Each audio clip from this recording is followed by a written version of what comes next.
All right. Hello. Good morning. Good Monday. It is good to be back. It is good to be here with you guys. I am Mr. Dogood, and it's been a little bit of a crazy ride for the past couple of weeks for me, but I am back. I am here, and we're going to be having a good old time today. We're going to be talking about some cool things that have been happening in the tech world in the past few weeks.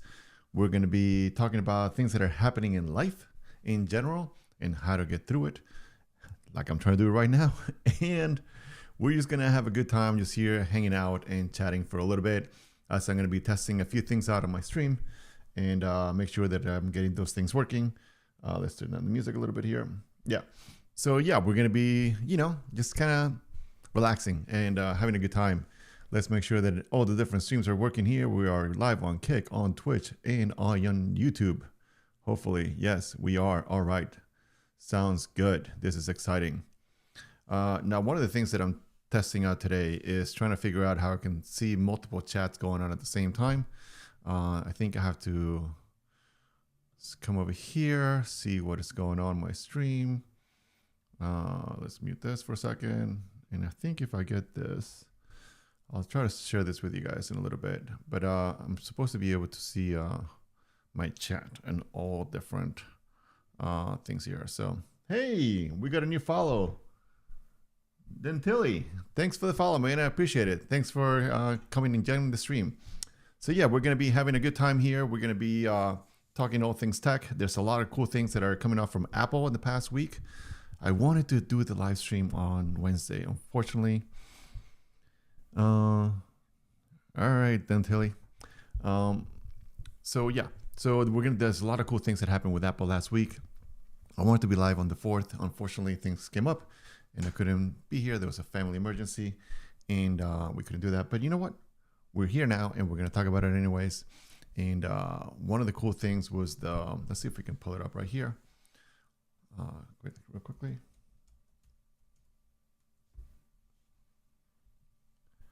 How cool is this little thing right here? We have the MacBook Neo.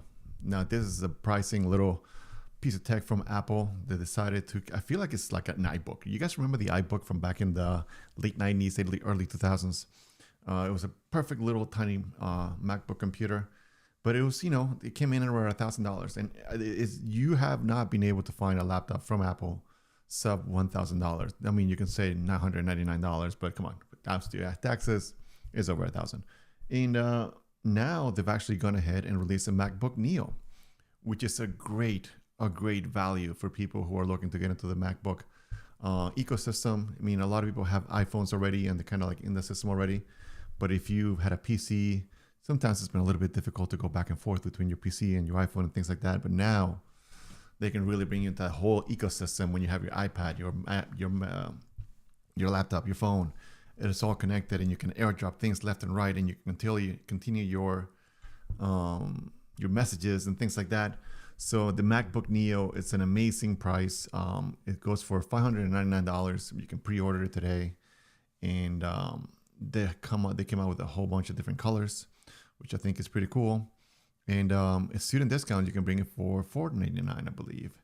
And I think it also, you can use the trade-in to try to get something, get into the whole MacBook system. Let's say that if we would do like a regular standard one, and we did a little trade-in value, add a trade-in.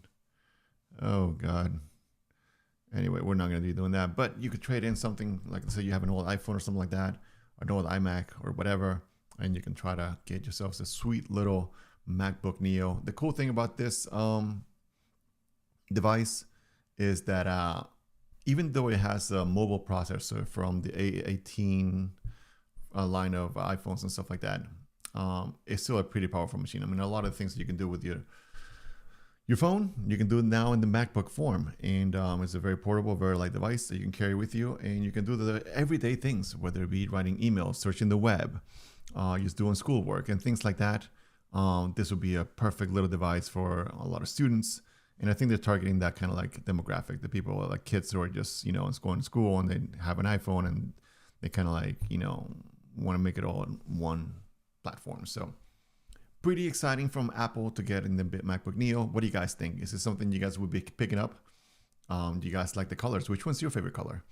I'm partial towards the blue. You know, I am a fan of adding more colors into our technology. I think for a long time it was just gray, black, or white, and that was it. So I'm very excited that companies like Apple are introducing colors into their ecosystem, into the different platforms. So that's very exciting. Just making sure that everybody's here, live, going good, perfect, awesome. So yeah, so it's very cool to see this coming from Apple. We'll see what happens next. They're coming up on their 50-year anniversary. Apple is.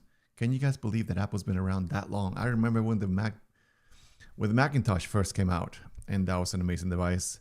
I'm not that old. I'm getting close to it.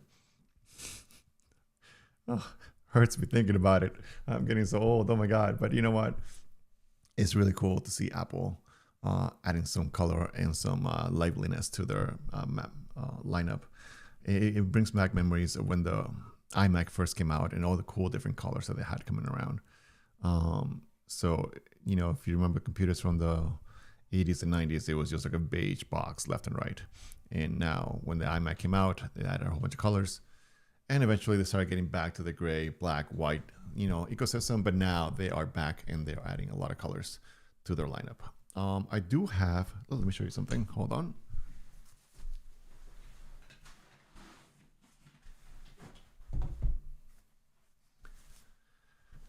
I do have the yellow iPad here. So I'm not the biggest fan of the color, but I didn't want to go with the same old gray or black or whatever white, you know, colors. And out of the colors that they had, this is the one that I thought, you know what, it's kind of like golden, and I was going to be using it in the football fields when my kids were playing football and stuff. So it's like, you know what, it's kind of like a gold medal. So I'm going to have the gold winning mentality here with the iPad. And I used it for an app that I developed where you can keep track of all the different plays for the players. That was something that was a lot of fun last year. We knew that we were going to be having a big football team for my son and his teammates. And we're like, all right, we got to have a certain amount of plays. How are we going to make sure that every single kid is getting enough plays, and how do we keep track of that? If you've ever coached football or coached any sports, you know, and you start getting like 20, 30 kids, it's kind of becomes kind of tricky to figure out, okay, has this got enough plays? How many plays do they need to have left? So I created an app in ChatGPT, and maybe I'll share that in the future. And, you know, they're a little sort of some vibe coding, as they call it, the cool kids nowadays. And I vibe coded an app to keep track of all the different plays for the kids, and it was really helpful. And I had the iPad, and I was on the sidelines, and I was just, you know, adding plays and keeping track and keeping the analytics for the team. And yeah, so that's what this iPad was for. And, you know, I still use it from time to time for, you know, let's say that I want to have something a little bigger than my phone when I'm watching TV or something like that. So yeah, the whole point of that conversation was like, yeah, colors. Very excited for the colors. I'm not crazy about the colors from the MacBook Neo. But, you know, I like having the blue. The pink, I think, would be really cool for people who like pink. My son's really into a pink stage right now. The yellow, I'm not crazy. It's like a weird green, yellowish kind of color. But yeah, it's very exciting. Very exciting to see. And the keyboard actually matches the color, the tint of the laptop as well. You know, it's got Touch ID. Not in all the models. The base model does not have Touch ID, but some of the other ones do. And it's made out of aluminum, so it's going to be very sturdy. If you ever had a Mac product, you know that these things are built.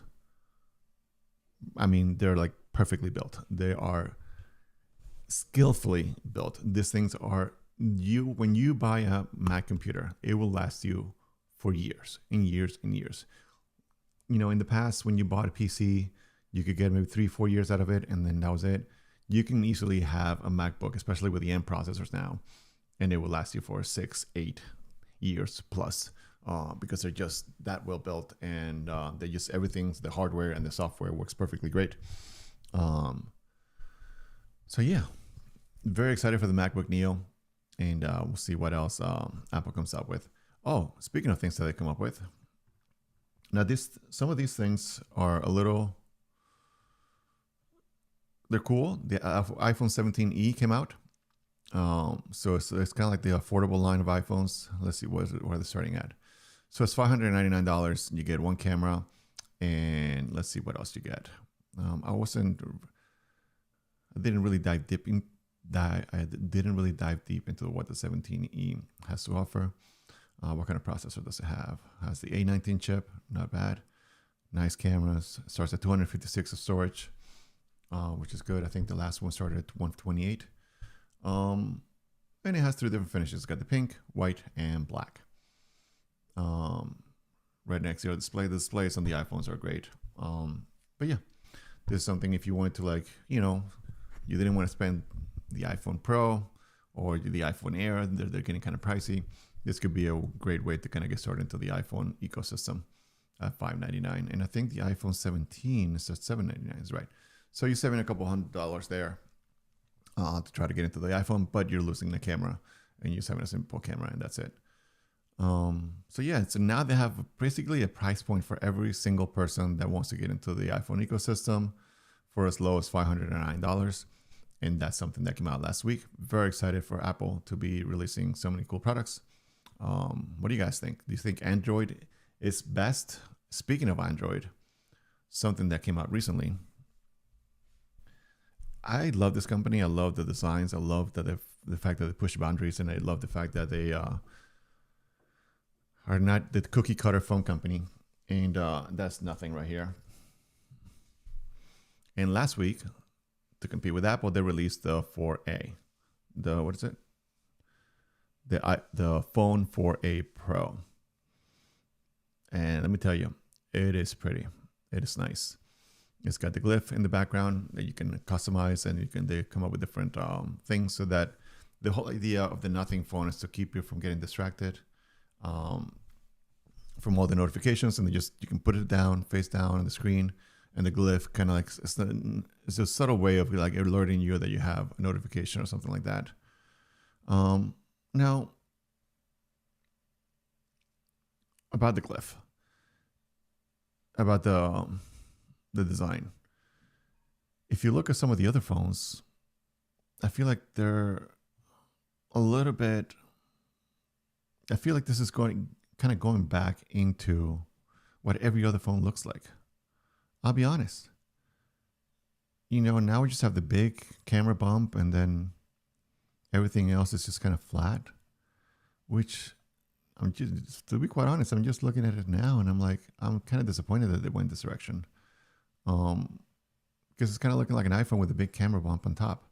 When you look at some of the other phones that they had in the past, for example, not that one. Let's see. Look at this, the iPhone 3. Now this is different. It's got patterns. You can see like a clear glass, and you can see the design behind it. The cameras are separate. It's got a different bump. It doesn't have the traditional bump that the iPhone has. So and it's got the red tally light so that you know if people are recording you. So I'm not sure why they decided to go in this direction with the iPhone 4A. Well, I'm not with the iPhone, sorry. Well, I mean, that's what happens. It's like when you start they started out by being different.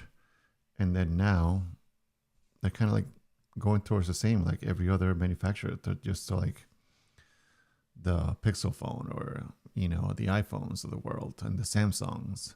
When before they were so different and they were so cool and unique. And maybe they're saying it's like, hey, we just got to try to be, just like everybody else, because that's what people want. But if you look at some of the other designs, that's what makes them cool. Look at this blue iPhone 4 3A. This blue nothing phone 3A. Come on, load. Like, that's cool. Even with the glyph, like, it was just like little LED lights on the side that kind of like, flash in this different patterns. You can see kind of like some of the designs inside the phone. That makes it cool. That makes it unique. That makes it interesting. And I think that's what made nothing different from some of the other phone manufacturers out there. And I thought that was great. So I'm a little perplexed as to why now they decided to go with same old kind of design. Yeah, you can say you have a big glyph and 3 cameras, but now you have everything wrapped within the same bump up there. And then you lost all of the cool things that you had going on in the design of the phone itself. So I will say I'm a little disappointed with this. But everybody, every company can do whatever they want to do, and for nothing, this is the direction they decided to go in. So we'll see how it goes. We'll see what people think. Maybe they'll buy it in throws and be like, okay, we wanted just a nothing phone that looked exactly like the iPhone. Okay. And when it comes to the software and things like that, and I mean, in my opinion, nowadays, every phone that you use is going to be performing at high. It's going to be high performing when it comes to the things that you want to do. Some of them are going to have less strong processors, or less RAM, or less storage, and things like that. But the operating system, the user experience, for the most part, is going to be pretty similar across the board. A lot of these companies are always copying each other, and the one thing that made this, your phone nowadays is almost like a statement of your personality, of who you are, or how you represent yourself. And when you had like an Android phone, when you had like a foldable phone, when you have like a nothing phone, like a nothing three or nothing three or whatever it was, or a CMF phone, it showed you had a passion for style, or you wanted to stand out, you wanted to be different. So I'm curious to see if this is the same, if they're going to continue going this direction of copying Apple, or are they going to go back to the roots of being different and unique? Time will tell. What do you guys prefer? Do you guys prefer the old school look? I mean, the new unifying look that all phones kind of look like, with a massive camera bump up top? Or did you enjoy something different and unique in colors and glyphs and the industrial design of it? Which one do you guys prefer? Let me know in the comments down below. So yeah, so another phone from nothing. Not gonna lie, I'm a little disappointed. Sorry, nothing. Just calling it like I see it. You know what I'm saying? It feels good to be back. Let me tell you, I was stressing out when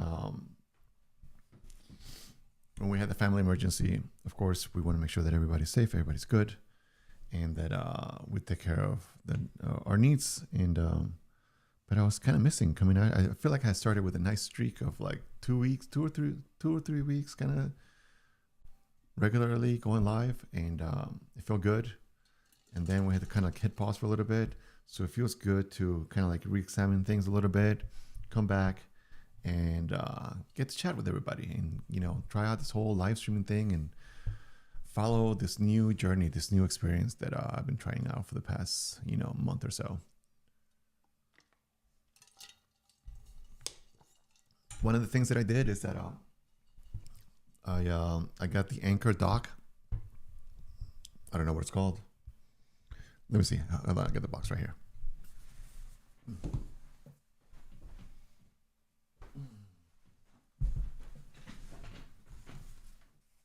Oh, and I also got a new chair.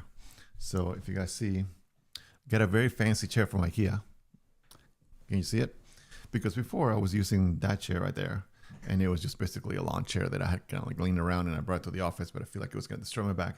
So now, so now I got this, and it feels much better, much nicer. It feels better for my posture. And so yeah, very excited for that. But yeah, this is the Anchor dock that I got right here. And the reason why I got this is because when I was setting on my laptop to go live, my laptop is my streaming computer. I had so many cables. There's only 4 USB-C ports, and I had the Rodecaster Video S. I had the Stream Deck. I had the whatchamacallit. I had the Cam Link for the camera, and I had something else. I forget what it is. Let me see. Let me look around for all the things that I have going on here. Rodecaster, Stream Deck, Cam Link, and I had something else. Oh, actually, is it 3 or 4? There you go, 3. It only has 3. So I was running out of ports, and it was just, sometimes you got to try to find things to make it as easy to go live as possible. And for me, it was like, hey, what if I got here and I just plugged in a cable and that was it? So that's what I did. So I'm plugging in the power, I'm plugging in the dock, and the dock's got the HDMI that's coming out of the computer. It's got the cam link for the camera. It's got the Stream Deck. It's got the Rodecaster Video S. So all I have to do is plug in one cable right here, and I'm good to go. So that's very exciting that I can do that. And yeah, if you guys ever want to see a setup of how I have this whole thing set up or have any questions about it, I'm learning myself as I go along in this journey, trying to figure everything out. But I'd be happy to share that with you guys as we go forward. Let's see what's going on. How's everybody doing? Good. Twitch, good. Viewer, good. Okay, just want to make sure that everything's going smoothly still. What do you guys think of the little gray beard? Should I go with a beard still, or should I shave it? I don't know. I feel like I've been growing it for a little bit, but sometimes it gets a little itchy. And my life's been a little bit crazy for the past few weeks, so I haven't shaved. But maybe I'll come back with a clean shave tomorrow. What do you guys think? Maybe we'll do that. So yeah, so that's what we were talking about in terms of Apple and phones and nothing. And you know, we'll see what we'll see how things shake out. Now, Apple wasn't done there. They also released. Let's see, where is it?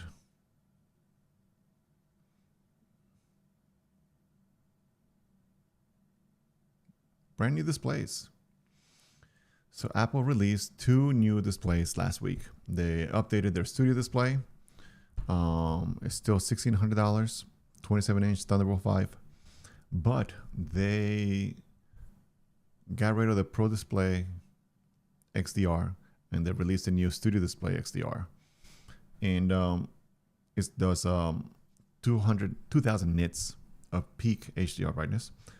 It does 120 hertz, which is good, nice to have. And now it includes an aluminum stand instead of charging you an additional $1,000 just for the stand. But you can also get it with the VESA mount if you want. And it seems like a pretty nice display. It's got mini LED LEDs now. Now, I'll tell you what, I'm not an expert when it comes to this kind of stuff. It all depends on what kind of work you're doing. I think for professional content creators or people who are working in the advertising industry, people who are editors or designers and things like that, I think these are amazing displays for doing that kind of stuff and designing things. But you can easily work on, you know, monitors that are 1/3 the price, something like this.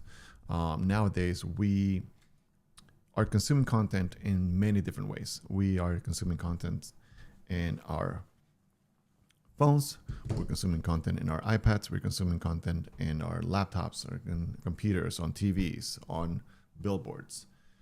We're consuming content in sorts of different ways. It's impossible to kind of like make everything look perfect for each different display. So back in the day, I think it was there's a lot more need for something like that. When it comes to professional setting, you definitely need things like this, but I don't know.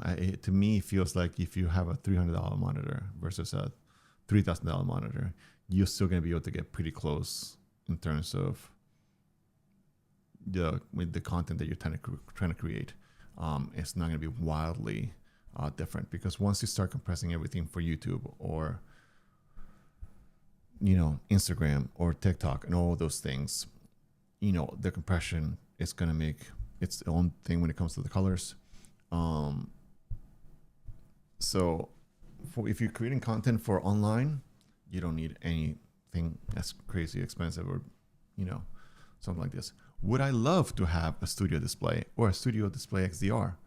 Absolutely. I love the look of this monitor. They look amazing. The backside looks incredible.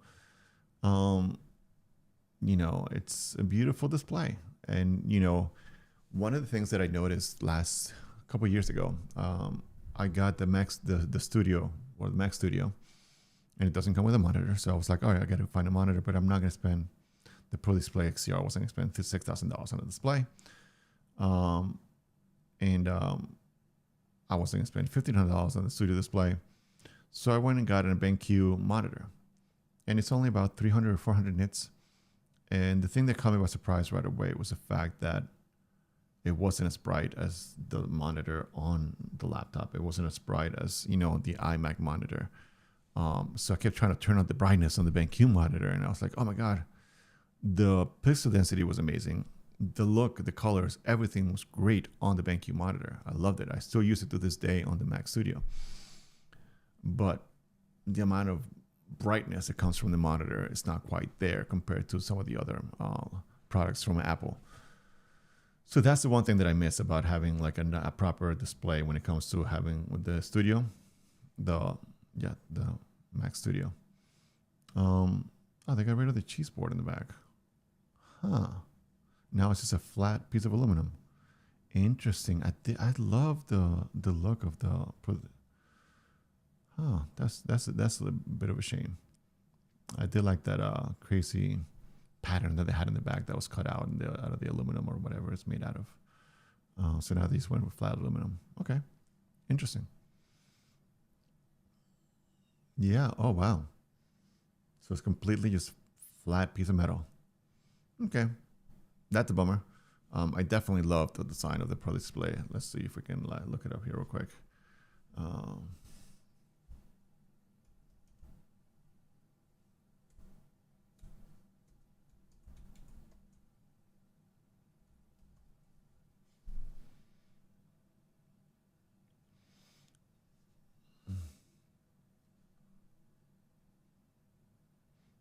Where is it? Hold on.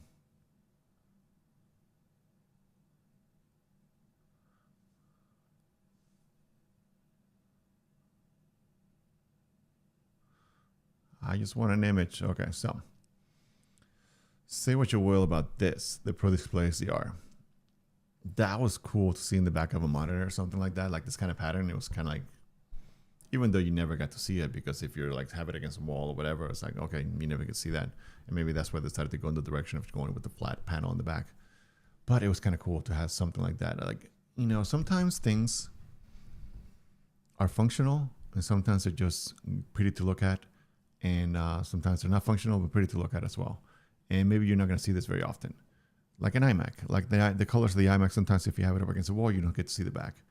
But sometimes it's just it's cool to have something just for the look of it. You know what I mean? So I will miss this whole crazy pattern that they have in the back. I thought that was very, very cool. And now they decided to go with just a straight up flat piece of metal. That's okay. But you know what? What matters is what you're looking at, how it helps you, create the images that you create and things like that. Or, sometimes you're just going to watch a movie or watch TV shows or watch whatever on the display, and that's fine too. And you don't necessarily need to see the back in a certain way or whatever. But, I like the design of things, and sometimes simplicity is fine, but sometimes it's cool to add like little flares and things like that to it. So.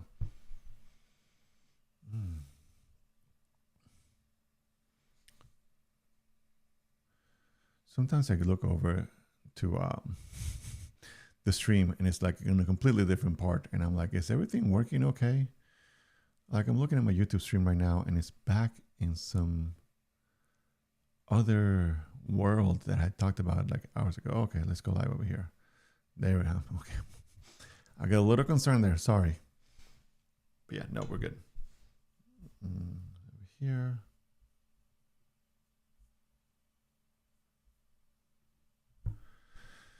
One of the things that I'm trying to learn as I go along in this journey is how this whole OBS thing works. There's a lot of different tools that you can use. OBS is pretty cool.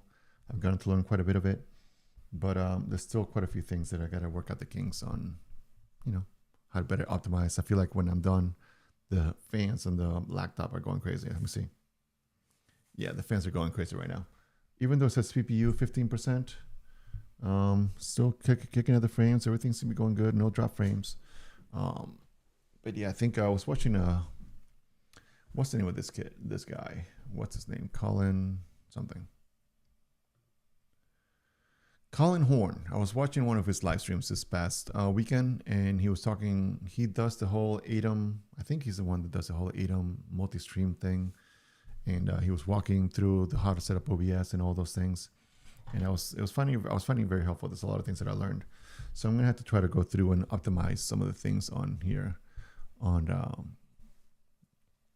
try to optimize some of the things on my laptop for the stream, so that my laptop, I don't feel like it's gonna die.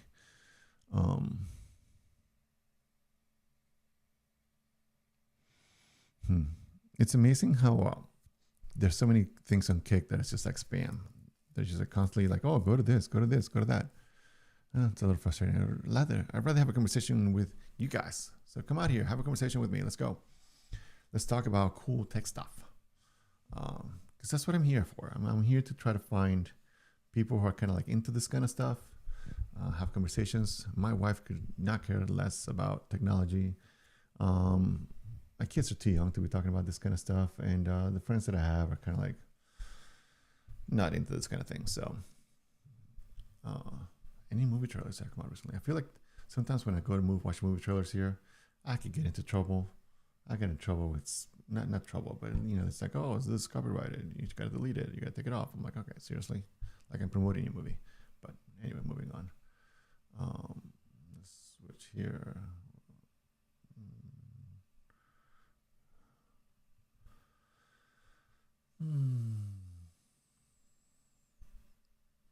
Oh, there was something that I saw the other day that I wanted to talk about. I thought it was pretty cool. Let me see if I can bring it up. Hold on a second.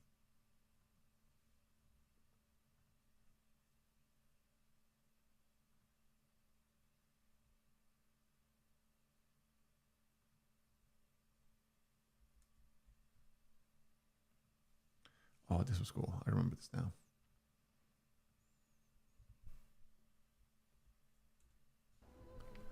Check this out.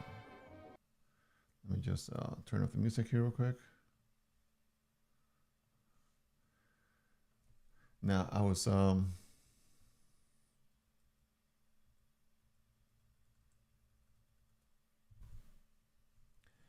as I was getting for a stream 2 weeks ago, I was kind of like looking for things that I was kind of like passionate about when it comes to the whole retro tech thing, and taking things from the past and bringing them to the future. And I saw this. This is a designer that we had seen before, Deck Monkey, and I saw this and I thought it was really cool and I want to share with you guys.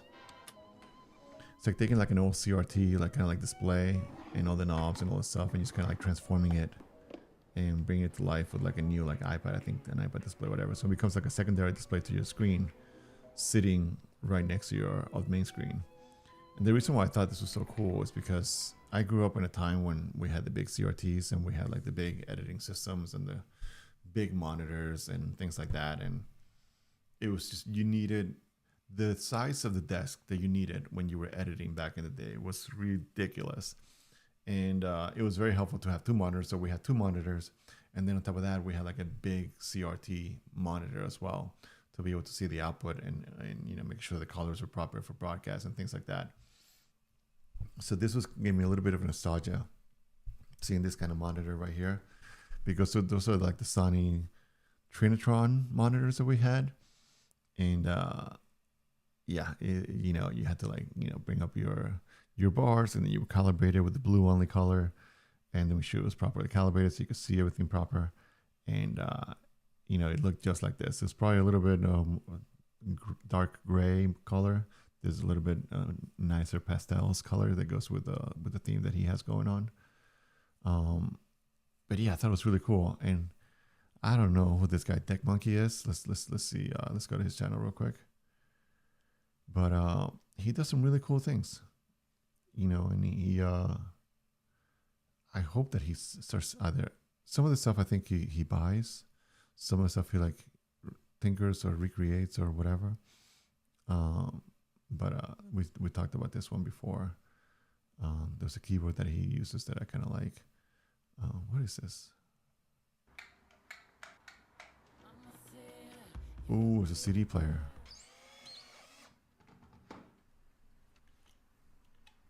Oh, who remembers that? Oh, so you just straight up just hang it just like that.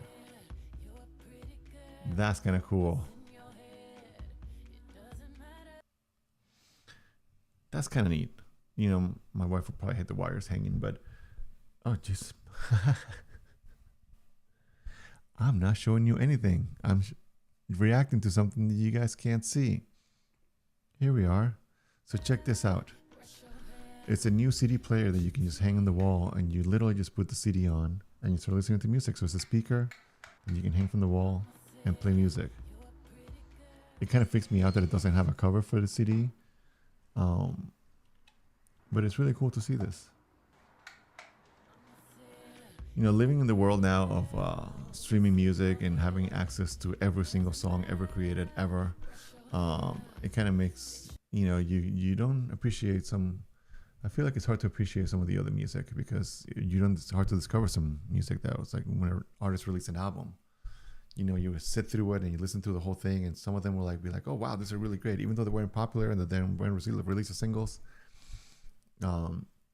You listen to the whole album and find little like gems that you're like, "Oh wow, you really connect with those."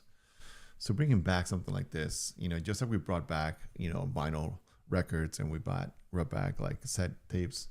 Now we're bringing back CD players, and this is a really cool, interesting design. I find it fascinating that you kind of pull. That's how you play it. That's how you turn it on. That's really cool. So yeah. So I don't know. I'm not sure if I showed you the other one before. So this is the monitor that I was talking about, the whole CRT monitor. So yeah, it's. I love the fact that, you know, you can take something that was old and you probably didn't use anymore and just. I wonder how he did that. Is that for sale somewhere? Can you buy this? No, I don't think so. Is it 3D printed? Can you actually mess with the knobs? So for those of you who don't know, there used to be a monitor from Sony when you were doing broadcast television. And let me see.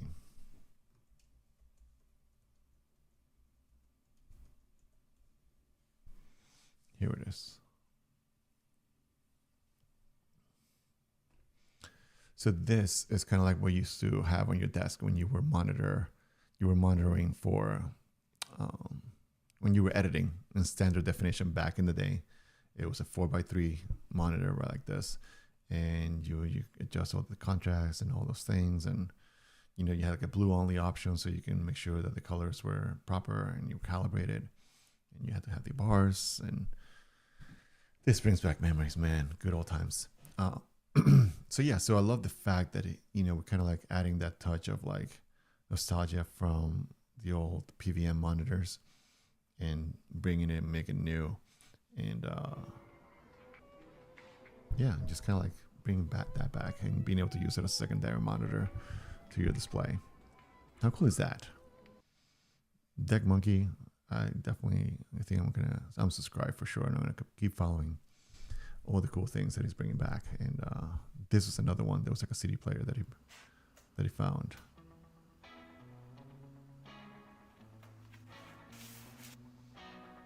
What do you guys think? Do you think CDs are going to be making a big comeback? I'm sure there's a lot of people out there. Yep, burnt CDs that we used to have laying around. I should go through my basement and see if I can find some of my old CDs that I have. And well, it's got Bluetooth ones as well. See, this is the cool thing that I've been talking about, is how do we incorporate old school, really cool technologies with new stuff.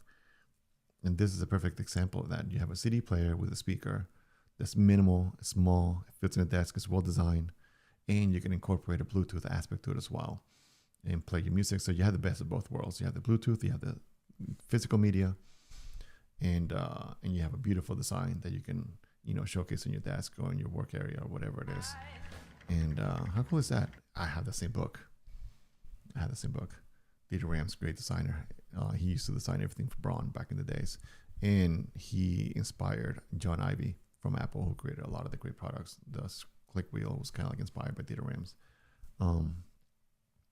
So yeah. Deck Monkey, keep doing what you do. Great stuff. Love seeing your stuff, man.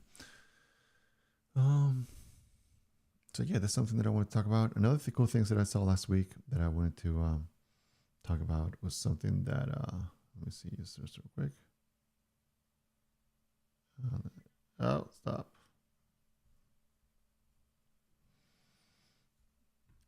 So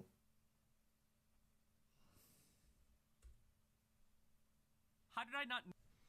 if you guys don't know who Teppo Happoya is, he's a content creator from, I want to say, Norway. I'm not sure. He's somewhere in Europe. And let me just mute his real quick.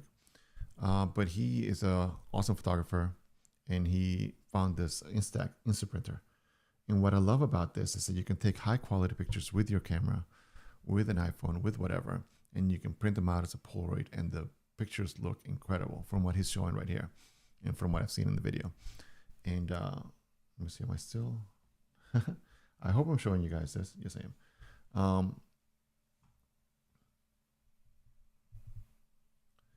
So I love, being able to, like I said before, incorporating the old school Polaroid pictures, because there's nothing better than having a printed photograph.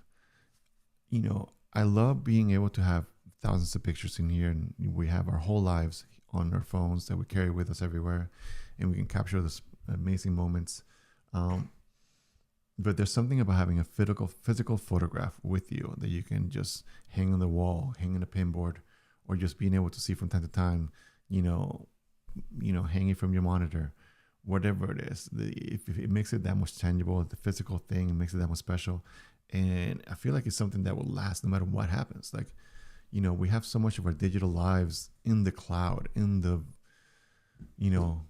fake space or whatever it is, that, a lot of times we end up not printing our stuff. And it's just like, it's kind of sad, because it's like, what happens if something happens to our stuff? There's a major hacking event and your pictures happen to be lost or whatever. I'm sure there's plenty of backups or whatever, but wouldn't that be terrifying if you had nothing and there was no pictures of your kids that you printed or whatever? So I highly encourage people to,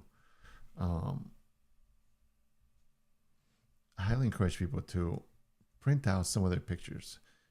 Go out there and just go to whatever platforms that are out there, have services where you can print out some pictures and print them out, because there's nothing better than just going through pictures. I remember before we had digital photographs, and you would go to you got like a disposable camera, or you had an actual camera, and then you develop the film, and then you go to the 1 hour photo, and you want to rush and process those photos so you can see them later on. You couldn't automatically see with everything that you had taken. And it's like you would get like duplicates, so you can get you and some for your friends, or so your girlfriend or whatever, your family.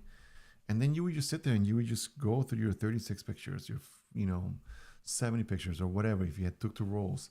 And you would just go through pictures like, oh my God, remember this? Like, oh my God, this is so fun. It's like, oh my God, look, that you captured it perfectly. That was so great.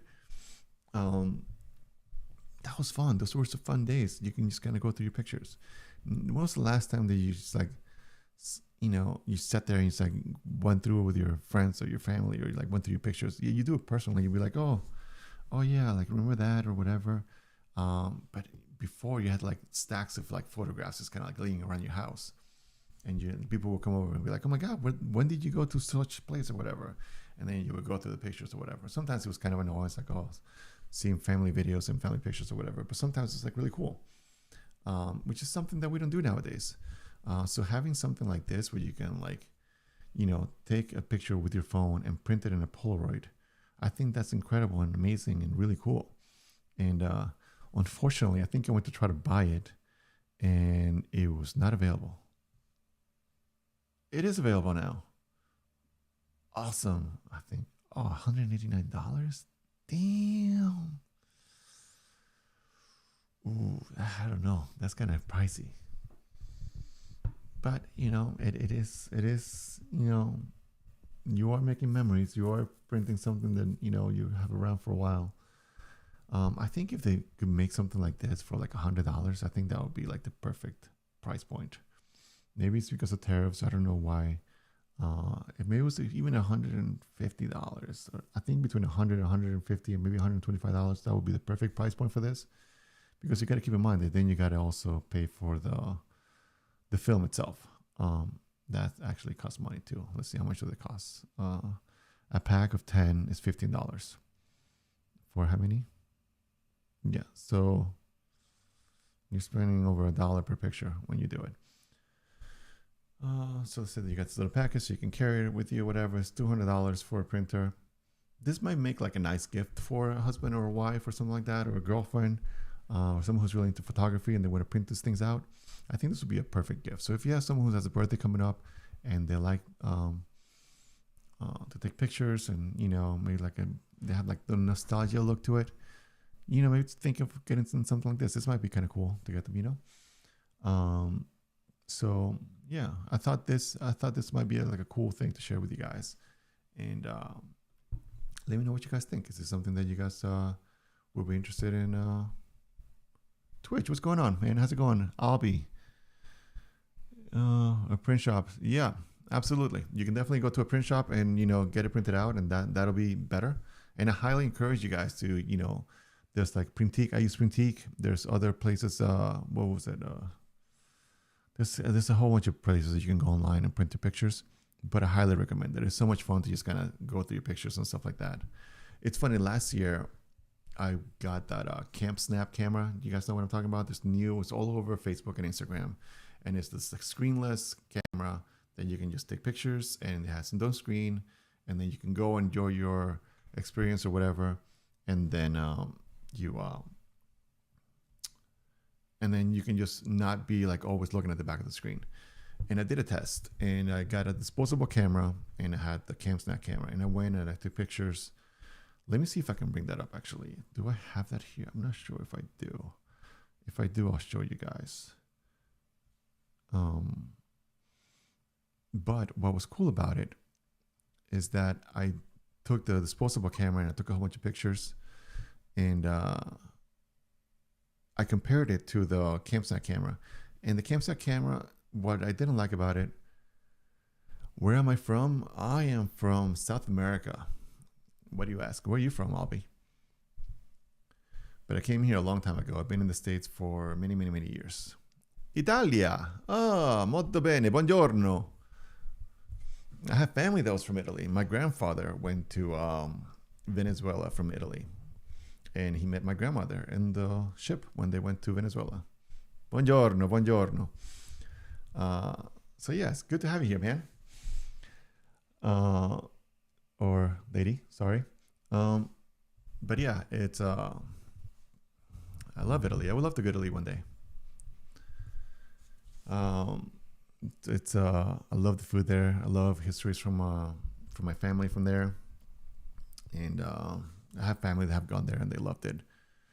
So yeah, maybe one day I'll go there. Maybe I'll take my family with it. That'll be a fun trip for sure. Okay, which part of Italy would you recommend for a family that likes to go on adventures? My family is not the kind of family that likes to go sightseeing. We're more into like skiing, mountain biking, snowboarding, going out on a boat and going fishing, going four-wheeling. So what would be a cool place in Italy that would go, we can go and do some cool things like that? I'm sure the north you can go snowboarding and skiing. My wife would love the wine and going to the fountain for sure. But my kids would go crazy, and I don't think I'll be able to control them in massive crowds. And they will probably go into that fountain and start swimming and probably get kicked out of Italy very quickly. What's up, Al? Welcome back, man. Good to have you back. Good to see you. We were talking about taking pictures, and somehow we got distracted and talking about Italy with Albie. And so he was asking questions about Italy, and I was trying to wonder what kind of places would be fun to go for like adventuring in Italy. And yeah, that's kind of like where we are. Good to have you back, Al. Maybe we'll play some games later. But yeah, no, I was actually away for the past couple of weeks. There was one of my family members had an injury, and we had to go deal with surgeons and things like that. And I was away for a little while, but now I'm back, and I'm very excited to be hanging out with you guys again. So we were talking a little bit about this little Instax Polaroid printer. So basically, you can actually take pictures with your phone, and or with your camera or whatever it is, and you can actually print them out, and they look pretty incredible. that's one of the things that I love about this kind of technology now with the retro and the new kind of stuff. Yeah, no, everything's good, man. Don't worry about it. So we're all good. Everything's now we're just getting back to normal, and that's exciting. But yeah, so instead of taking a picture with its huge camera, it's you can print from your regular camera and get some really cool pictures. Let's see.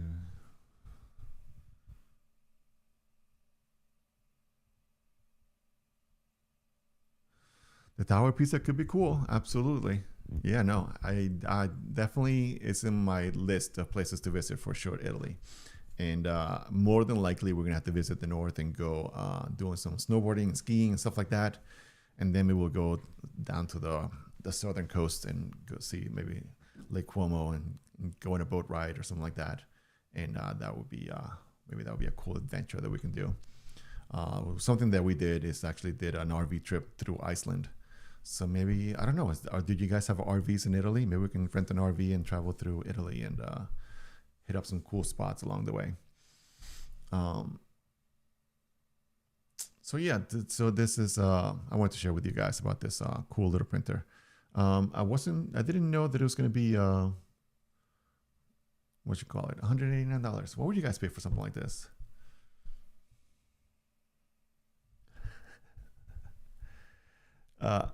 Sorry, I know the funny thing is I grew up speaking Spanish, and I don't know why, but I would speak very quickly when I was speaking Spanish.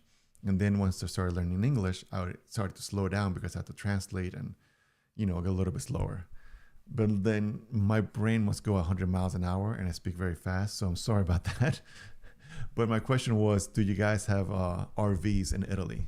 Those are the campers, the things where you have like a bed inside the van or whatever. And then you can sleep in it and you can travel around. That's what I asked about the RV is because that'd be cool. Like you can just rent an RV and then you travel through, Italy or whatever. And then you don't have to worry about staying in a hotel. You can stay in a little campground and you can just sit down and relax and just sleep there or whatever. And you kind of go at your own pace, but you get to like travel and not have to worry about hotels. You can go wherever you want as you please. Camper, yeah, definitely a camper. That's what that's a fun experience. I don't know if you tried it or not, but going on a little camper experience can be a lot of fun. So yeah, maybe that's something I'll do through Italy one day. Right now, we just went last month. We went, or 2 months ago, we went to Canada. We went skiing and snowboarding and stuff like that, and that was a lot of fun. So we got to plan out when the next trip's going to be. I'm not sure when, but my kids are definitely super adventure kind of kids. So. Never done that, man. Let me tell you, that was the first family trip that we did like internationally, and we just went for it. And it gets a little crowded in the van at times, but it is so much fun. Let me play some music here. It's definitely going to test your relationship with your family members. You're going to get to know your family very, very well, being in close quarters. But it's also going to be a great bonding experience. One of the funny things that happened, he's fine, everything's good. But when you're driving through Iceland, they have some roundabouts. And the bed in the back, it had like a little hole in the middle. Yeah, maybe. Maybe it is. You would know better than me about whether or not it's good to do in Italy. But one of the funny things that happened in the camper, I was driving around and one of those roundabouts came and my son was like kind of like laying down by the bed and there was like a hole in the middle. So things you got to be careful when you're going in a camper, things move around quite a bit. So I went to do a turn, I went around and he totally fell down into the middle, into the floor from the bed. And I was like, what the hell just happened? And my son had fallen off the back. He was 6 years old at the time. And he was okay. He was fine. And we were all laughing about it afterwards. But it's one of those things when you start going in the RV, in the camper, you got to be careful that you don't have things like laying around because you're going to be falling off and flying everywhere. And sometimes that might be you. You might be falling off if you're not strapped in or ready for a turn that's coming around.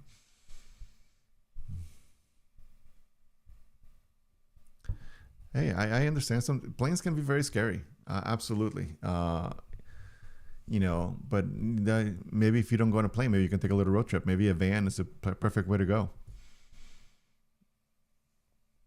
I can understand being scared. I used to be really scared of flying, and I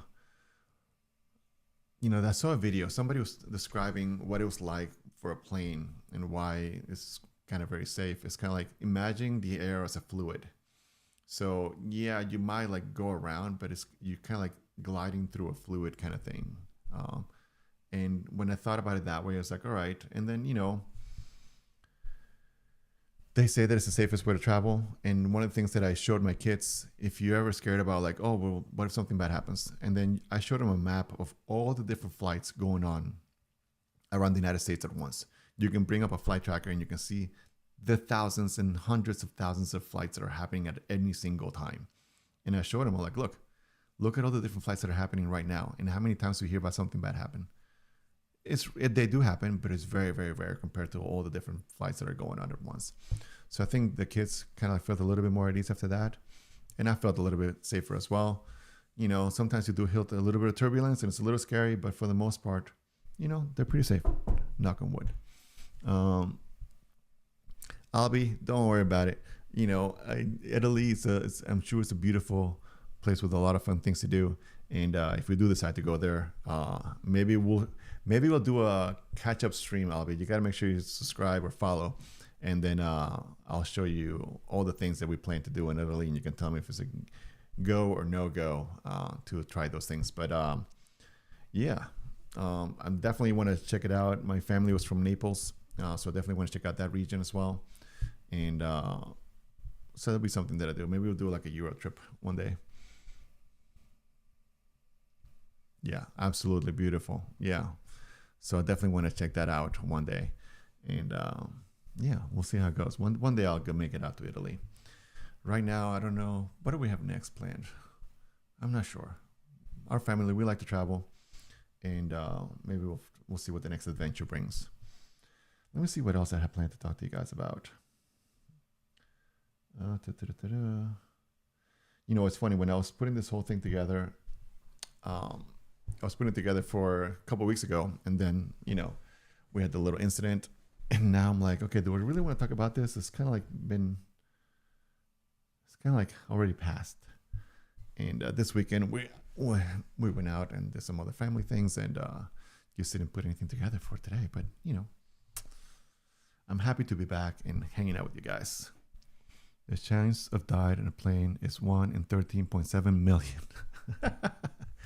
Yeah, it's safe. As safe as, anything is,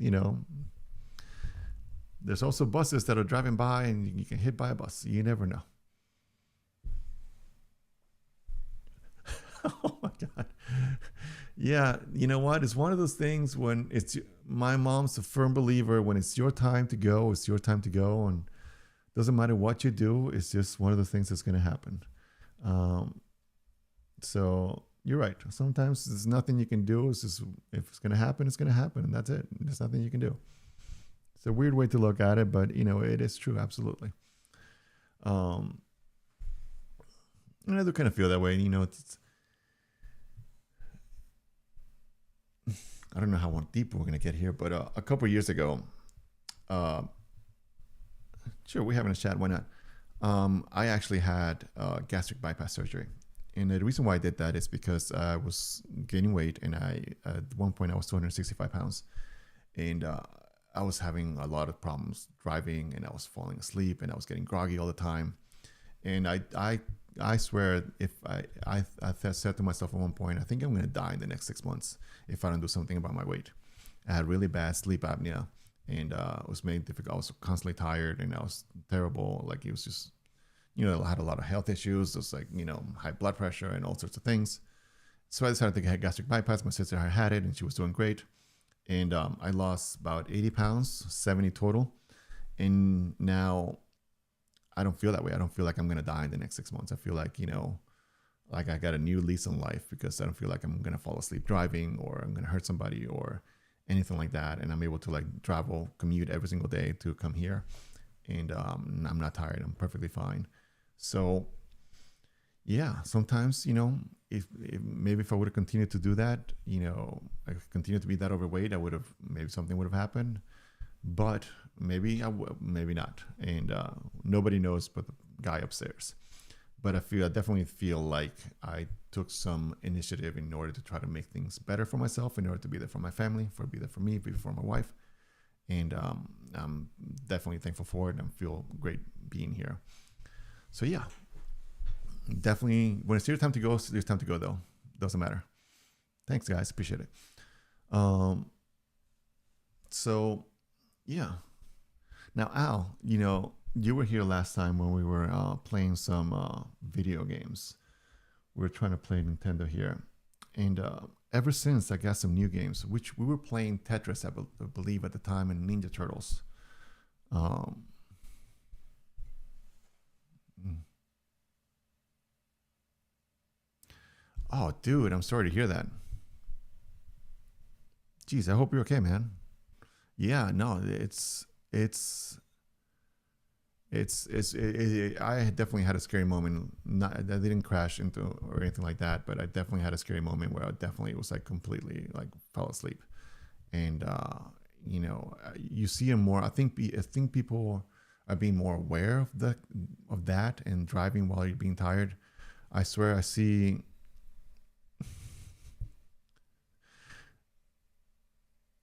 Okay, good. Yeah. Sleeping in your car when it's parked is great. Sleeping in your car while we're driving, it's not great.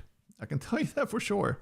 It happened to me a few times. One time, I was actually working as a carpenter in a TV show, and I pulled a full shift that day. And then, yeah, parked for sure. So I was working this TV show, and I was working as a carpenter, and then I pulled a full shift, and then my supervisor was like, "Hey, I'm going to be working on Saturday Night Live tonight. Would you like to do a double shift?" And I was like, "Oh my God, Saturday Night Live? Hell yeah, I want to work on Saturday Night Live. Great." So we went to this place and we built this little pool, and they were going to do funny things to a fake dolphin or whatever. So we built this little pool, and I worked through the night. And then I was driving home the next day, a road that I'd driven millions of times. And I was falling asleep because I've been working for over 24 hours straight. And there was one time when I was like almost hitting a tree and I was going off the road. And that was kind of like a big scare for me. It's like, you know what? I got to do something about my life here. So eventually I did. So if you guys are falling asleep and tired, try to see if you can make some changes and try to make things better. Just get drunk for a wake up.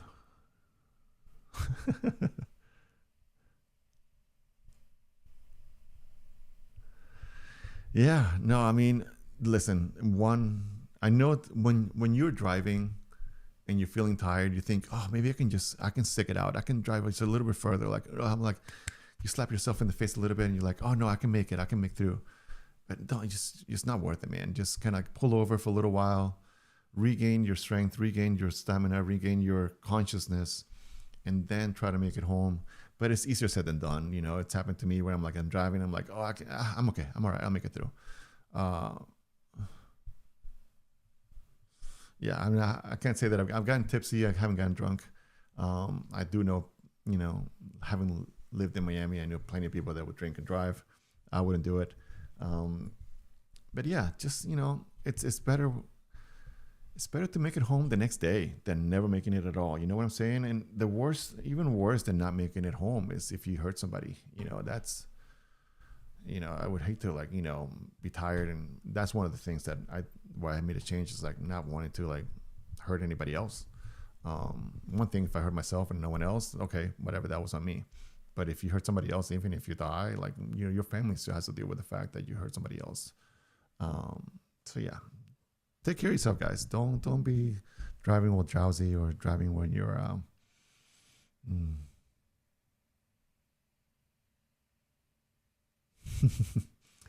yeah, been together with my wife for a while now. She's the best. But yeah, she would sometimes catch me falling asleep and be like, okay, you can't do that anymore. So I'm like, yeah, you're right. So that's why I had to do something.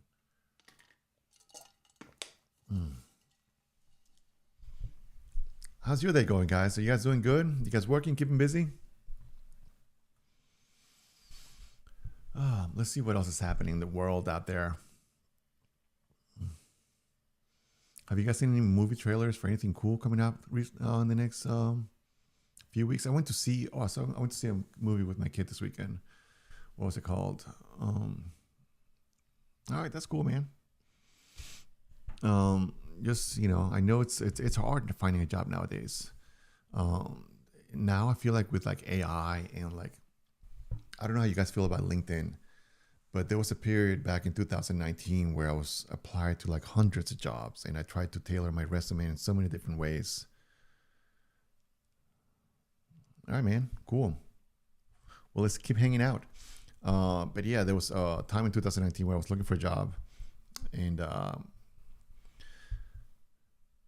was applying so many different places all the time, and I was adjusting my resume, and I was trying to. This is before AI and ChatGPT, but it's so impossible to even get I got a notification. I missed it. Sorry, whoever followed or whatever. It's just a meme in Italy. Yeah, I mean, it's just. I don't know how you guys feel about social media platforms nowadays, but I feel like they've changed so much. Like before, they used to be fun and not just fun, but like a way to keep in touch with people. Like when Facebook first came out, you would follow a friend and then you would see what they were up to, and then you would communicate and share, and people can see what you were up to and things like that. And it was good, and it was fine, and there were so many ads. Nowadays, it's just completely just saturated with suggested for you and the algorithm and putting things in front of you. And, now there's so many fake accounts that are posting random fake things that people take as facts. So it's if it wasn't for the fact that I have to use Facebook for some of the things that I do for live streams for the town that I do live streams for, I would completely disconnect from Facebook and Instagram because it's not what it used to be. You hardly see stuff from your friends. You hardly see stuff from the people that you care about or the groups that you follow. It's all AI slop all the time. Yeah, for posting, I would post more if it wasn't for the fact that when I post things, I get flooded with so much other things. I would love to bring back an Instagram where it was just the people that you follow. And sure, you can switch it to like for you only, but it always finds a way to like change it around to like feed you more stuff. The other day I was, going into someone's Facebook, and I was getting ads within their own Facebook feed. Yeah, absolutely. Listen, you don't have to convince me about the benefits of social media. I've worked with social media for many, many years. I had a social media company, content studio, and I created content for clients. I created social media strategies. I created videos. I created pictures. I created the whole strategy for everything, right? So one of the things that we did is trying to find small local businesses and be like, hey, this is why social media is very important. These are the kind of things that you can do. And we would help them create a strategy. We would help them create photos, create graphics, create, a pattern of posting that they needed to do, create videos and content for them. For now, your camera appears like a video. I'm not AI. What are you talking about?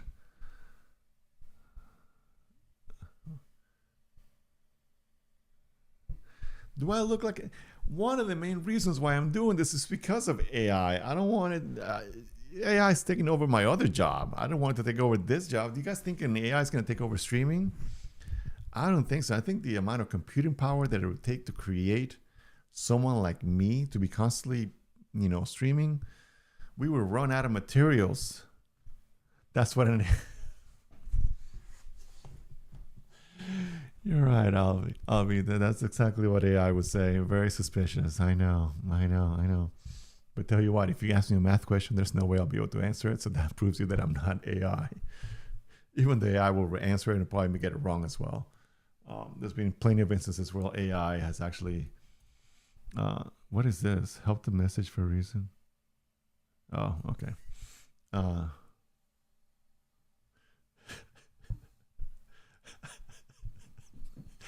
I don't know if to be flattered or offended that some people think that I'm AI. You see, it's one of those, but that brings us to a great point. At what point are you going to be able to tell the difference between a real person and AI or not? And the funny thing is, even if we're to speak to you in Spanish, AI could speak to you in many different languages, and so that doesn't mean anything, right? So it doesn't matter, that's what worries me about AI in general, and that's why I step away from social media a little bit sometimes, is because the amount of stuff that's being pumped through social media now, you don't know what's real and what's not. So when you don't know what's real and what's not, is social media even going to survive? Oh, really? Yeah, I'll have to see.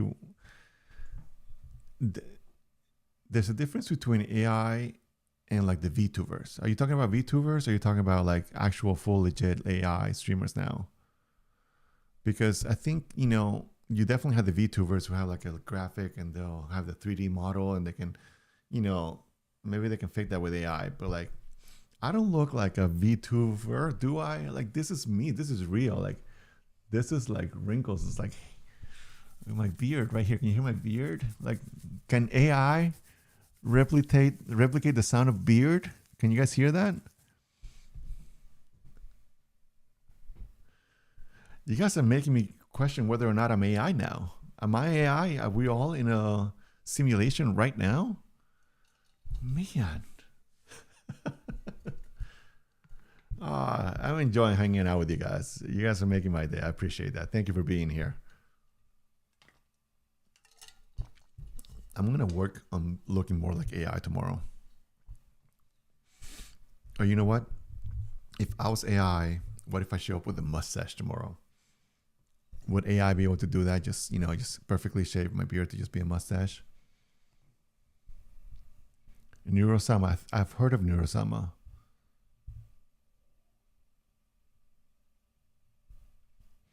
Yeah, I see, Albie. But that becomes a thing. Like, when AI is being used as a tool, I think it's great. I use AI. I use Opus Clips to like edit clips for me and be able to post them, which I forgot to do now before the stream. I think this is a really great tool. When I'm editing pictures, I think it does really great work when editing pictures. When it comes to improving some visual effects, I think it does some really cool stuff. But I don't like, and when it comes to AI, have you guys seen, like, it'll automatically post to Facebook groups. So Facebook groups can enable AI and it'll start like spewing out like questions and things just to create engagement. But it doesn't mean anything. It's just random engagement. I don't like when I see TV ads that are completely AI generated. I went skiing last week and there was a kid watching a TV ad and he's like, oh, that's AI. And right now we're at the stage where we can detect it and we can see it and be like, oh, that's it. It kind of makes you feel a little bit icky inside. It's right. It's the whole thing with like when CGI was coming up and there was like that's the whatever it's called. You could tell it was kind of like CGI and it kind of like took you out of it a little bit, right? So I think we still have that with the app, but when it comes to a point where you can't tell the difference between what's real or not, what can you believe? You don't watch TV? Yeah. Yeah, no, I can see that. Yeah, I don't watch. I mean, I sit down and I watch TV, but I'm watching usually my Apple TV, and I choose the content that I watch rather than flip through channels and stuff like that. But what scares me is that when you can't tell what's real and what's not, even news networks are having a hard time figuring out what's real and what's not, right? So what do you do then when misinformation is going to run rampant? And I think even though there was a period of time when newspapers were dying and the news media was dying and things like that, I think now more than ever, we got to dive deep into journalistic integrity and train more people to be actual reporters and actually get to the bottom of the truth and get more than one source of information so that you don't... Let's get to ChatGPT. Yep. Good luck to your son in Missouri, man. I hope he has a good time. And yeah, like we talked about, AI is one of the things where we're gonna have to find the right tools and the right uses for it, because even when I'm trying to create stuff, it'll make mistakes. So what I try to tell my kid when he says like, well, I'm just going to use ChatGPT or whatever, I was like, okay, but ChatGPT might make mistakes. And then that means that you're getting it wrong. So you got to find ways to make sure that you can, trust but verify. Verify the information that ChatGPT is giving you is correct. Go to those sources that it's giving you, see if it's actually correct or not.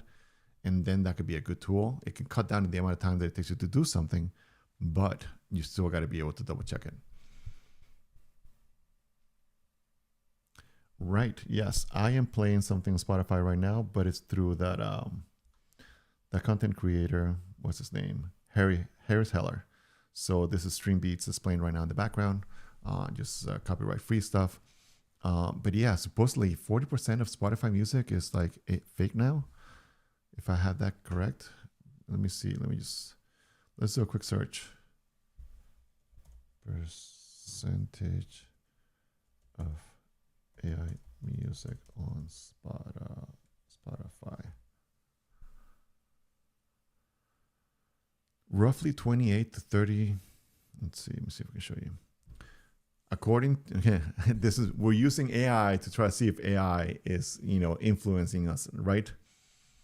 But according to Gemini here, estimates are 28 to 34% of new music is fully AI generated. So let's say if we go to the link, like I said, let's trust but verify.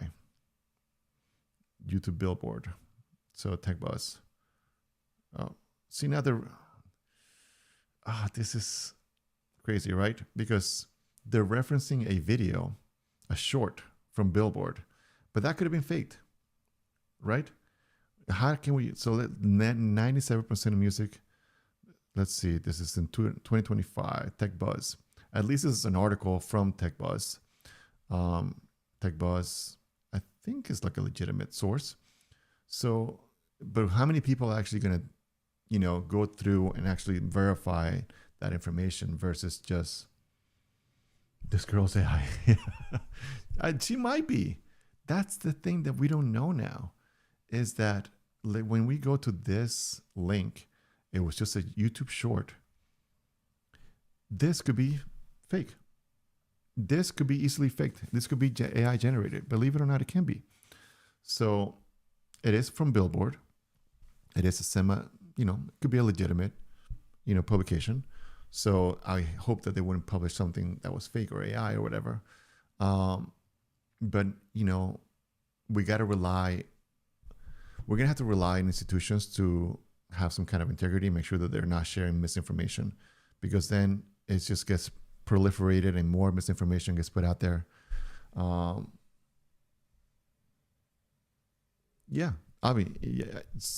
can tell a lot of AI when it comes to video.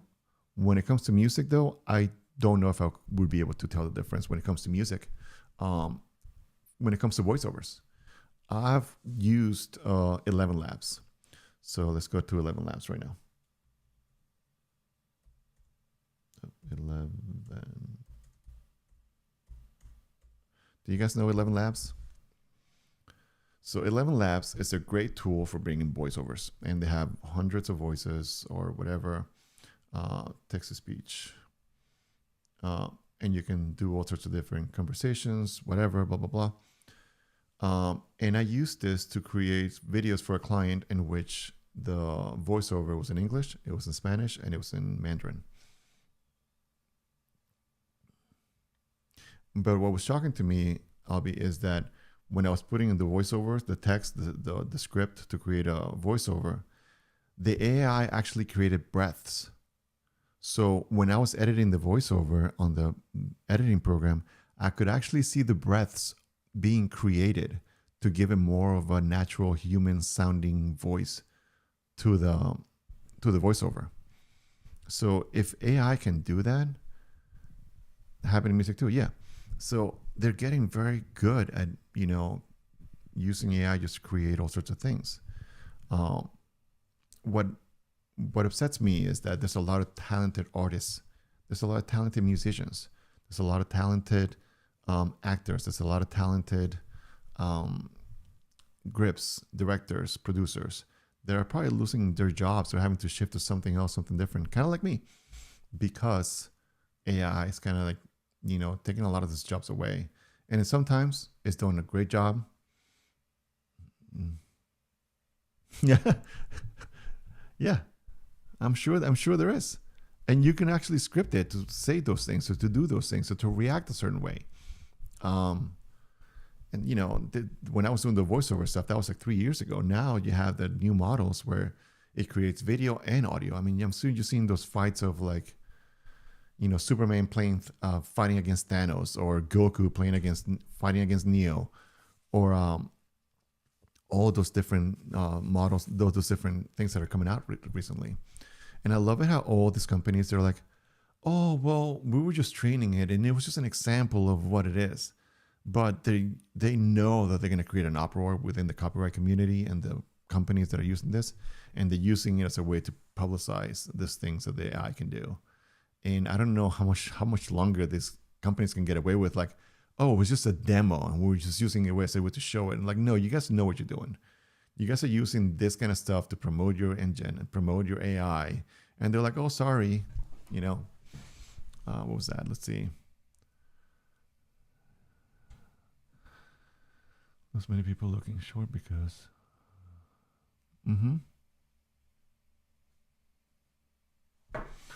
Right.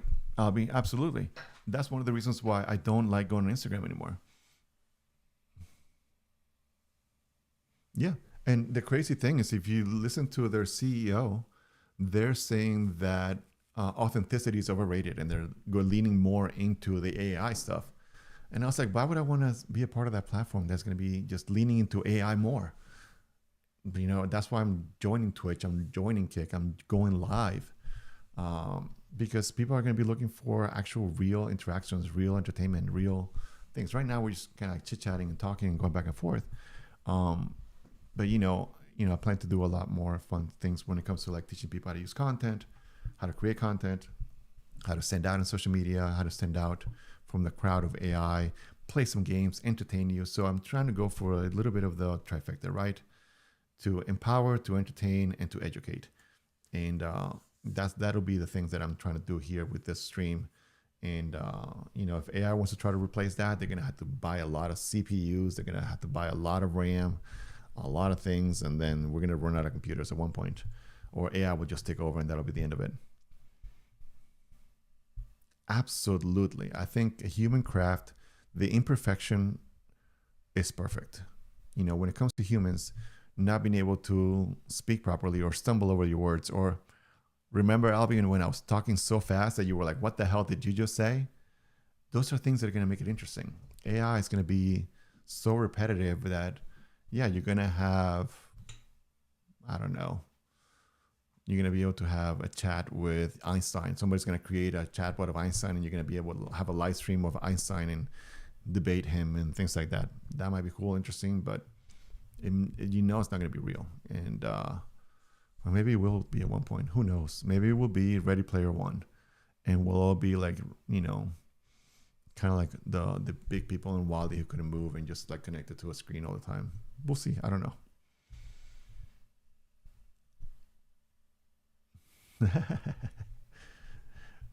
That's funny. You learn English playing Roblox. That's pretty cool.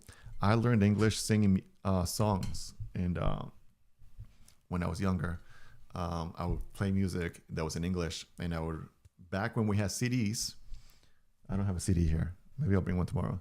We had CDs. You know how they come with a case and they had a little booklet. So in the booklet, you had the lyrics to all the songs. So what I would do, I would go ahead and sing the songs, and I would read the words as I was singing. So that helped me to enunciate the words as I was singing, and I could see what the words were when I was singing them as well. So that was something that helped me when it came to learn English. And like anything else, when you start using it more and more and more, you get to you get better at it. So keep trying it, man. That's pretty cool, man. It's good that you learned that on your own. That's great. That's awesome. Well done. Yeah, I remember sometimes you just have to immerse yourself in that experience. I remember I knew a little bit of English, and I went to a day camp in Florida. And the funny thing was that everybody spoke English, no Spanish, and I had to like try to defend myself in that situation. And yeah, you kind of like try to. one of the things, like somebody played a joke on me, and they're like, "Oh, I'm kidding, I'm kidding." And to me, a kid was like a little boy, a little girl. It was just like, "Oh, a kid." I didn't know kidding meant joking. I thought the joking was the right word. Uh, Playing games, absolutely. Don't worry if it's broken or not. As long as you can communicate with people, you're here. We have interaction. That's all that matters. But yeah, one of the funny things that happened is that we had like a little show at the end of the camp, and we were doing this thing. You know, when you put your arm through someone's, you're like behind somebody and you put your arms through like their sweater or whatever. So they're like the head and you're the arms, and you do the silly things, or they describe something and then you do that, and then you smash your face with a cake or whatever. The funny thing was that I hardly understood the things that they were saying. So I would just do like random moves, and people were just laughing because they're saying brush your teeth. And I'll be like brushing the person's hair because I wasn't understanding quite the thing. So those are fun memories of like, growing up and learning a new language, and being stuck in those moments where you try to figure out and sink or swim. You know what I'm saying?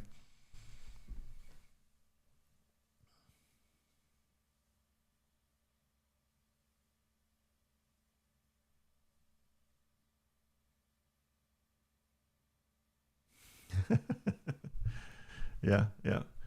It's funny for people who speak two languages. Sometimes it's like a whole conversation going in your head. And I don't know if this happens to you, but my wife doesn't speak in Spanish. So when she's around my family, I'm constantly having to switch as I'm translating for her.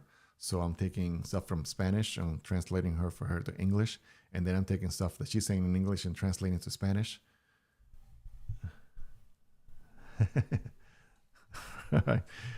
Hablo en español también, así que a veces el español y el italiano es un poco similar y puedes entenderte también, ¿no?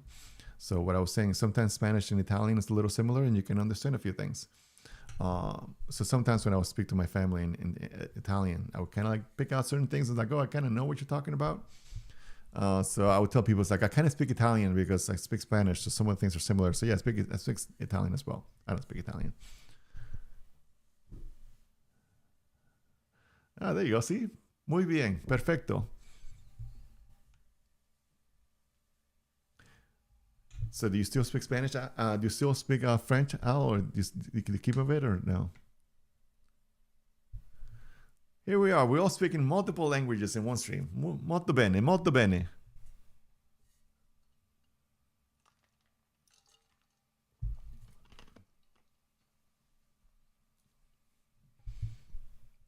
Uh-oh. Prove it.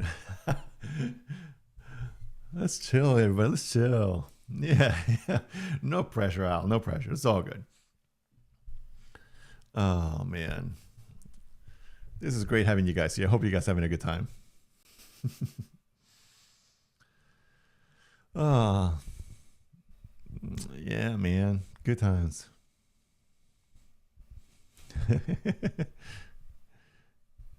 No, it's all good. It's all good. Oh, man. It's funny. Sometimes I look back. I still have some of the paperwork from when I was going to school. And I'll read some of the stuff that I was writing as I was trying to learn English. And I'll be like, how the hell do people understand me? Like, I can't believe it. But it's good to see, the hard part for me is because I've been here in this country for so long. I was 14 years old when I came to the States, and I've been here for 30 something years now. And when I'm speaking to my mom, she'll get mad at me sometimes because there's certain things that I don't know how to say in Spanish. So I'll say them in English and be like, why don't you say it in Spanish? And I'm like, we didn't grow up with snowboards and tricks. They're doing snowboards. So I don't know how to tell you that my kid was doing a board grind and he fell while doing a front flip. Like, I don't understand. I don't know how to say that in Spanish. Bonjour and s'il vous plaît. Bonjour, parlez-vous français? Oh, mon ami. Mademoiselle.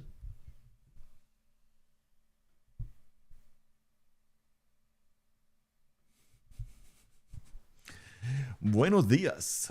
Bienvenidos al stream. See, I don't know how to say stream in Spanish. Oui. We're going to switch the category of the stream to just trying to speak multiple languages very badly on stream. How about that? Let's do that. This weekend I was at IKEA, and you say how do you say hi in Sweden? It's H or hate or H. It's like HEJ. So I'm speaking Swedish now.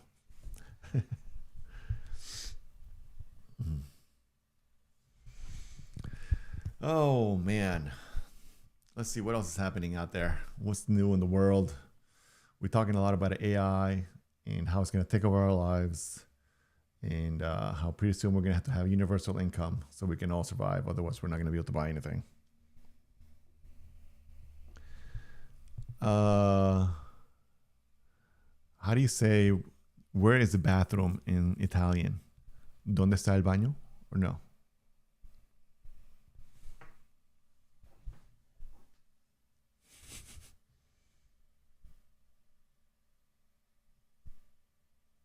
Dove è il bagno?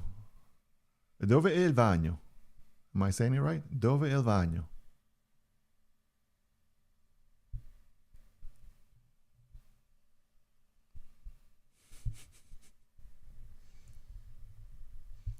Now, when I go to Italy, I'll be able to say, where's the bathroom?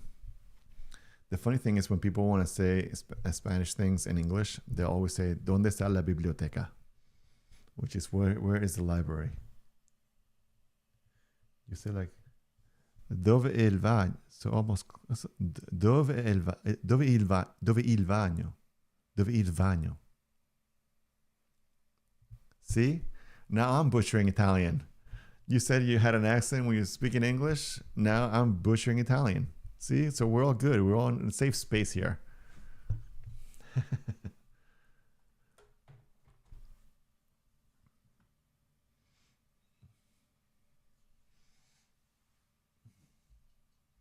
Let me see. What do I have in here?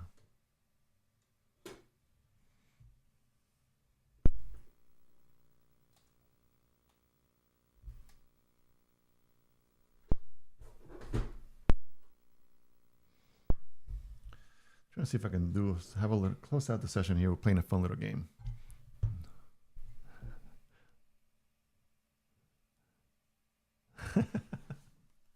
Hold on a second.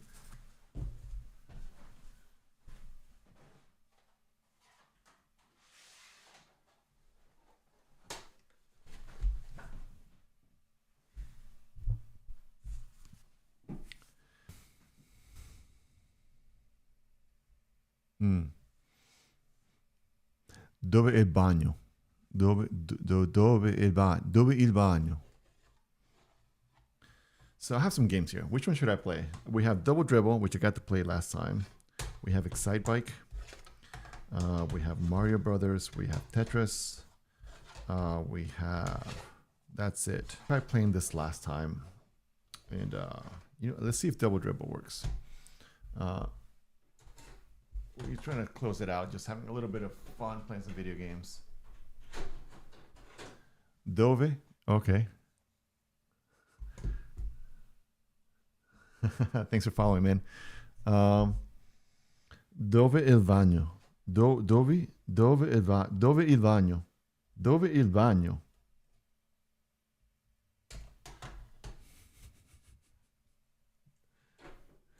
You know what I'm going to do? I'm going to call my uncle. My uncle speaks Italian. And I'm going to ask him to say it for me. And next time you come back, I'll be able to say it perfectly for you. How about that? So we can close it out with a little retro gaming. But as always, it doesn't load.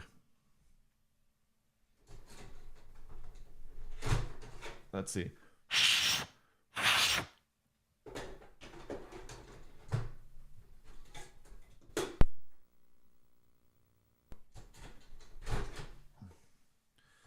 Let's see, what do we got here? We're gonna play something simple and fun. You know what? Let's see if we look at the quick level of Super Mario 3. How about that?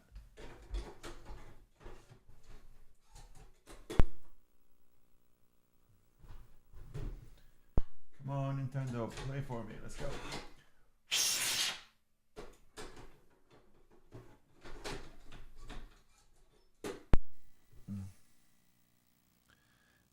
Oh, there we go. Let's see if we can show these guys. There we go. gonna fall over here. Let's shut off the music here for a minute.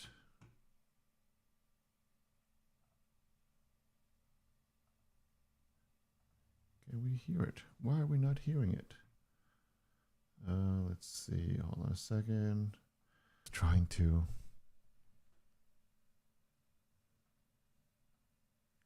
One, two, three. Hello, hello, hello.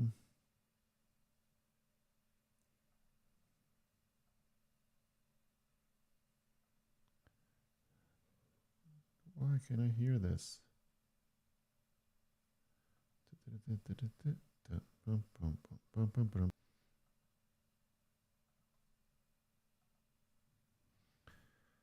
Oh, maybe there's no sound. Oh, there we go. Can you guys hear that? I can hear it on my thing. It's just not coming through.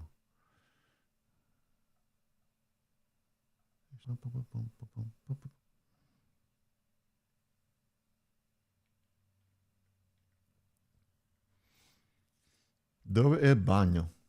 Dove è il bagno?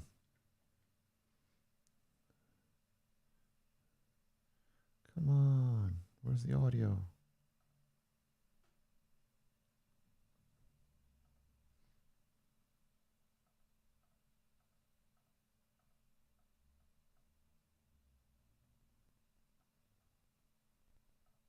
Oh no. Sorry, I can't get the audio working. This is a bummer. This is one of those things where you're trying to get so many different things working, and sometimes it doesn't work out. But where's the audio? Nope, not working. Oh, darn it.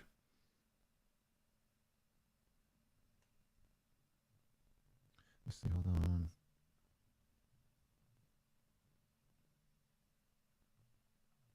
Sorry guys, I'm trying to get the audio to work here for you guys.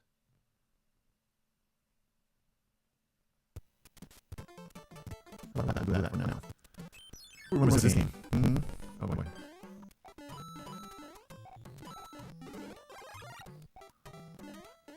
So yes, this is this game. Oh no, I missed it. You know what? We're gonna try to see if I can hide this thing here. Let's skip a little.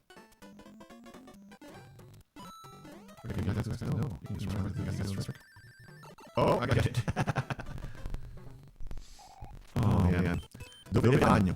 It sounds like maybe I'm saying it with a Portuguese accent. Yeah, Portuguese accent. Maybe do the English. I don't know. I'm not gonna do it. But dove bagno. Dove bagno. No? Close? Better? Oh, missed it. Oh, wrong way. This was such a fun game. No. Oh, got me. I'm out of practice. I used this. This is start again.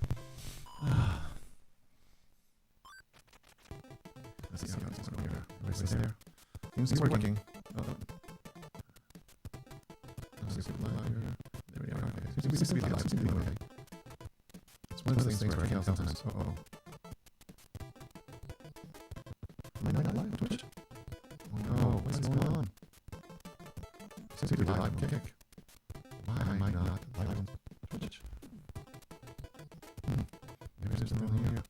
Oh no, switch down? No!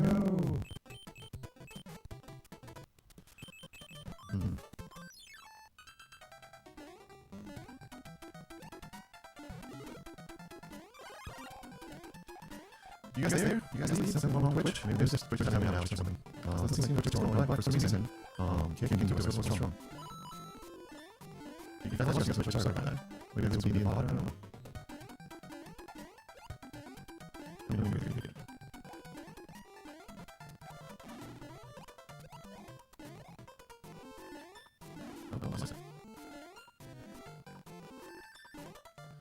Oh boy, look at this. You guys so much. What is happening? Let me see if I can close this out to Twitch here. Because this one says live on Twitch, only live one, it's going to be one. That is our. That is our that I'm live Twitch right now. This is one okay. This is one okay. No, it's not okay. Yeah, that's not there.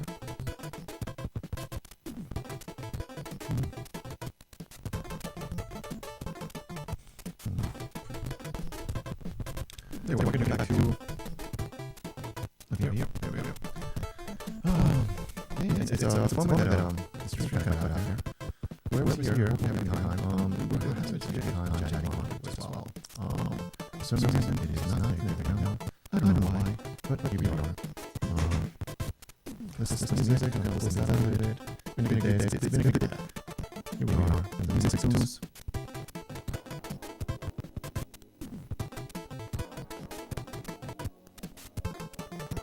Something's going on here. Something got messed up. Sorry. Music things a little bit.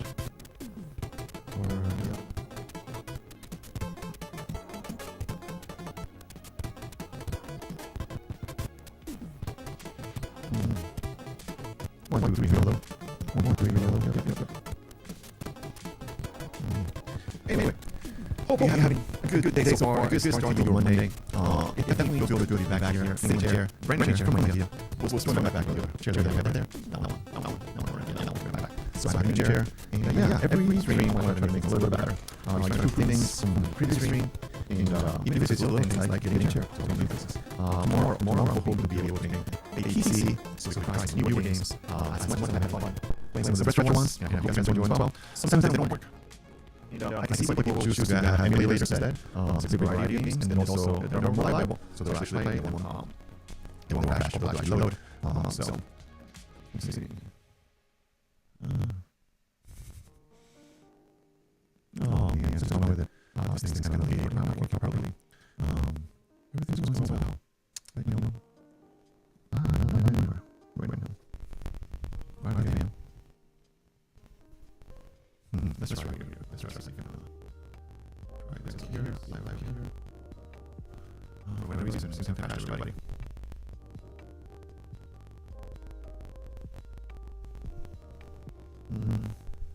Yep. Doesn't seem like it's working. Oh, darn it.